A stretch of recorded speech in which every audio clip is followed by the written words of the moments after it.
Good morning. Happy Thursday. Hope everybody is having a decent week, decent morning or day, depending what time you're tuning into this. This morning we're talking about overcoming obstacles. We've been touching on obstacles throughout the week, overcoming them, running into them, what it kind of looks like, how they can appear, ourselves being often one of the biggest obstacles we're running into, the beliefs we hold, the patterns we've created throughout our lives, and figuring out when they stop working for us, how do we change that?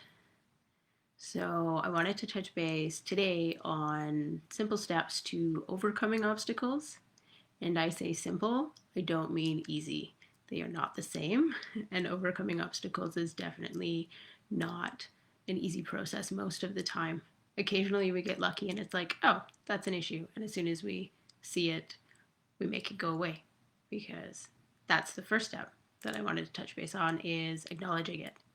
The first step in addressing anything, especially obstacles of blocks within ourselves, is acknowledging that it exists, because we can't deal with something if we're pretending it's not there. So the first step is to acknowledge it. What is it? What does it look like? What problem is it causing? And what do we want to do about it? Because sometimes we'll see it and be like, no, I'm not ready for that, or I don't want to deal with this right now. And that's fine. That's where we are in that moment.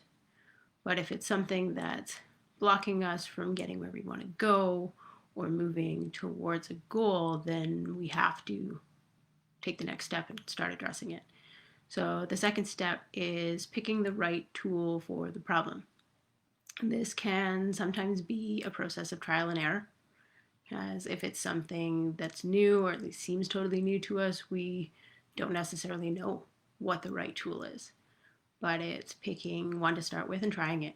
So if it's overwhelm in your head, maybe it's running, maybe it's yoga, maybe it's chatting with a friend, maybe it's a long hot shower, whatever that might be for you. I don't have all of the specific answers, obviously. I know some of the stuff that has worked for me in the past and worked for people I've known, and it's all a learning and unlearning process, right?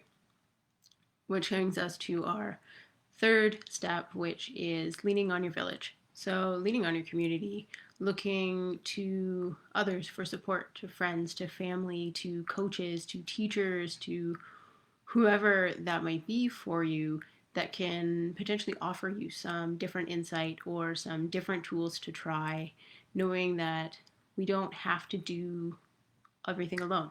We are not meant to be in complete isolation trying to figure this all out. So learn from others' experiences, learn from the stories that others have, and be willing also to teach, right? So it's like we all have our innate, like, personal magic that we bring with us, the uniqueness that is us, that brings something special to those around us. And we can also then, on the flip side, learn from and lean into and benefit from the special aspects that others bring to us.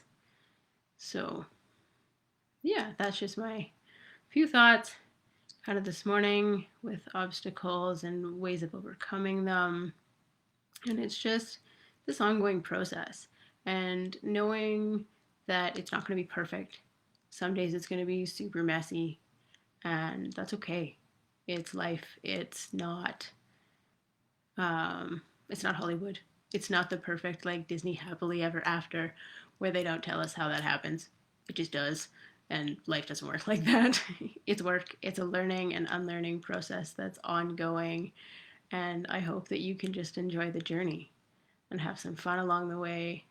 Keep picking yourself up. Maybe laugh a little when you do stumble and fall down, and it's just like, okay, so that didn't work.